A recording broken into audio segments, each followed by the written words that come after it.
Hey, what's going on everybody? Welcome back to Football Therapy with me, your host Jan. I hope you're doing well, man. I really do hope that. I'm sorry I'm in a vest, I'm half naked, it's 34 degrees Celsius in my studio. I'm melting, dude. You're lucky I'm not naked. Anyway, this is the match review for Chelsea's 4-1, I think it was, loss against Bayern Munich in the Champions League, 7-1 on aggregate. Frank Lampard's young and experienced and depleted Blues learn yet another valuable and important lesson with a few bright moments, but generally, here's a spoiler, boys and girls. Bayern Munich are better than Chelsea. But Frank Lampard can look back and reflect on what has been generally a successful season for Chelsea. A learning curve, lots of positives, a good stylistic approach, but we definitely need so many reinforcements, that is evident. And Frank Lampard needs more time with this team to develop his ideas, and he needs more time with himself to develop his ideas as a coach. So anyway, we're going to review the match today if I don't melt, and also let me take this opportunity to ask you there, viewer, to subscribe to Football Therapy if you've not already done so. If I don't die in this video of heat, I will make more videos, a video every day, so please do consider subscribing. And if you want to do us a favour, mate, drop a like on this video. That means a lot. That will cheer me up after a sobering result in Europe. Anyway, let's get into it. Yep, so 4-1 on the night away in the Allianz Arena. Pretty much a full-strength Bayern Munich. Yes, they've had a break, but they looked like they haven't been away for a second. Pressing from minute 1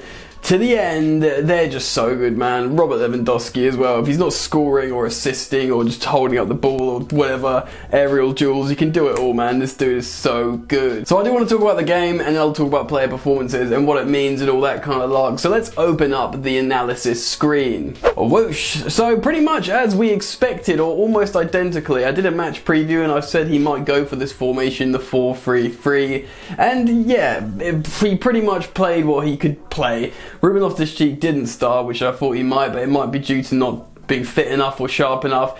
Emerson and Reece James were in the fullback positions as expected. Caballero in goal as expected. Christensen and Zuma in the centre-half positions. The side was captained by N'Golo Kante, which you have to love. And he was partnered with Mateo Kovacic and Ross Barkley. Barkley being the sort of surprise inclusion ultimately. But Frank Lampard values his physicality and pressing, so it's not too much of a surprise he played in this game.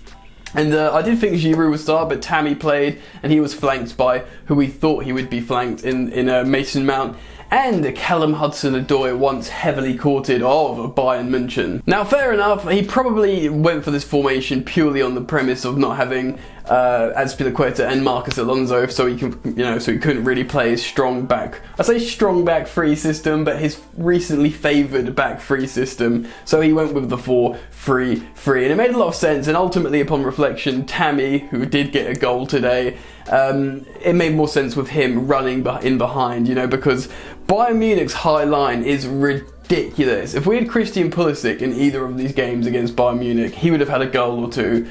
I'll put the farm on that, man. Do you know what I mean? They play such a high line. Chelsea can play through on the break or transition. We would have done a bit better. And although we methodically got deconstructed by this systematic, well-oiled machine Bayern Munich, Chelsea did have moments. I explained how Tammy Abraham got the goal, and that, fair enough, was from a Manuel Neuer spill, but to be honest, the attacking phase of play leading up to that was pretty good from Chelsea, so they were probably worth the goal. But Bayern Munich, man, Perisic, Lewandowski, Tolisso, and hold on. Oh yeah, Lewandowski again. So Lawa scored the opening goal from a penalty, and it was a penalty, man. Willy Caballero runs out. He does what Willy Caballero does. For all the things he's good at and why Frank Lampard trusts him over Kepa Arrizabalaga, he's still got a howler in him. He's got these hot-headed moments. He runs out. Either he just runs off away from his goal and someone scores, or he does something like that. He's always had it in his locker. This is classic Willy Caballero. It's what we expect from him. Robert Lewandowski places the penalty, and I do need to shout him out again, man. He was so good in this game, whether he was holding up the ball, shimmying, changing direction, winning aerial duels, scoring towering headers, or just setting up the other two goals. He was pretty incredible. Tolisso's goal was pretty frustrating for me when he just sort of wandered into the box and Chelsea couldn't defend. This was a recurring narrative for Chelsea throughout this game. Poor defending. I mean, I'm going to talk about player performances, but I do think Zouma was very good in this game. He made some very good clearances, did some very... he took responsibility in the box a few times, which is incredibly important, so he does deserve a shout out. But Chelsea were weak in transition. I mean, a few good bits of build-up play. Kovacic was very good. Kante was okay, but... you know, Kante a lot of the time plays better if he does have a team around him that's playing like a team. Chelsea weren't often playing like a team. And to be honest, that's probably largely down to Bayern Munich. We need to remember that this isn't Chelsea as we know it from this season. I know that's not saying too much defensively usually, but this was a very depleted squad with very little team chemistry between themselves. So that's fair enough in many ways. Let's get rid of the analysis screen and talk about player performances. So of course in goal, Willy Caballero, I think he might have made a couple of saves, claims. I think Bayern Munich had 18 shots, 18, 19 shots. I mean, god damn, man. Do you know what I mean? But yeah, like I said, I'm not even that mad at Willy. We know what he is. He's a known quantity as a goalkeeper. He shouldn't be starting for Chelsea next season. Neither him or Kepa should be. We'll see what happens there. Reece James at right back was actually pretty good. I mean, he had it pretty rough. Both fullbacks had it pretty rough with the wide players from Bayern Munich, but I think he did alright. I mean, in the context of the game, with Chelsea failing as a collective, I think Reece James did alright. I think Emerson actually started the game very well, but then I don't know what happened. He just broke down. He made a really good run and forced a save, I think, early on as well. He did look bright combining with Cho sometimes, but generally he's not good enough for Chelsea as a left back. These moments aren't enough. Well, the two defenders, man, is Kurt Zouma, wasn't it? He probably is Chelsea's best centre half. I've said it for a few weeks now. I'll maintain that. I do think Tomori's got a bright future, but in terms of delivering right now, it's Kurt Zouma. So he had some really good defensive actions, and I wouldn't blame him overly for this loss, even if there's a couple of high-profile mistakes I've missed. Kante looks like a player that hasn't played for a while, and guess what, man? He hasn't played for a while. I mean, he did a lot of running, pressing, but he looks less like a CDM today and more like what he used to do, which is what he instinctively does, which is trying to run around and destroy.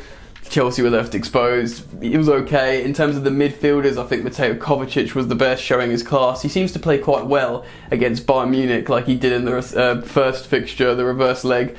So shout out to Mateo Kovacic. Barkley frustrated me. The most positive thing he did in this game was win that free kick, and then he probably should have let Mason Mount take it, who had recently banged one. He took it, it was poor. Tammy Abraham was very frustrating in this game. I'm very pleased for him for getting the goal, because he did the classic striker, sniff out an opportunity if it comes to him, which it did. Neuer spills it, he taps it home, but he was offside a lot, man. Very frustrating. And I believe it was him that was offside to cancel out Hudson-Odoi's early goal, which is incredibly frustrating. I hate Chelsea strikers always being offside. It just happens to us all the time, man. So let's move on to Hudson-Odoi. Started very, very brightly. That goal he scored, that was a lovely movement. Obviously, Tammy's foot was just offside, cancelling the goal. I mean, I didn't have any hope, really. I've got to be real in this game, in this tie.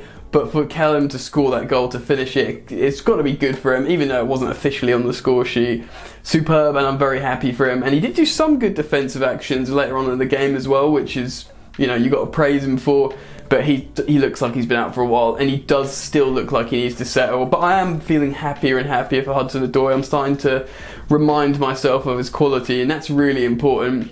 Mason Mount was pretty quiet. I mean, he did make a good few runs down into the channels. You could obviously tell Frank Lampard had told him to try and get him behind and run into the wide channels. A couple of notable occasions where he did that well. So fair enough, man, decent. And Frank Lampard didn't make 5 subs like Flick. I think he just brought Giroud on really late. I think he wanted to give the kids a run out. And fair enough, man. I know he could have brought like Matson on or something, I don't know. But so that's all she wrote for Frank Lampard's first season as Chelsea coach.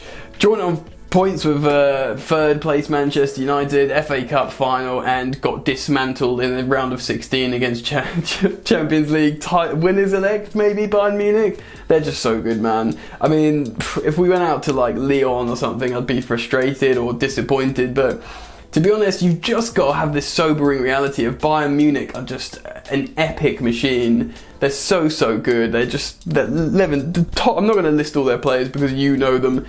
Fair play to Bayern, congratulations. Chelsea can move on now, take a deep breath, relax, assess the season properly, look at what is Frank Lampard's Chelsea, how do they work, what do they do, what are their faults. A lot of that is pretty obvious, but now they can properly reflect on a transitional and difficult time for Chelsea. They can say, right, problem, Ziyech, Werner, hopefully Havertz, this kind of player too, sell some players and actually build on what we know is a known quantity now under Frank Lampard. We knew there was a problem. The ultimate target was to secure the finances for Champions League, which he's done. Superb, couldn't be happier. Saw some great, feel-good success stories on the way in the shape of academy products.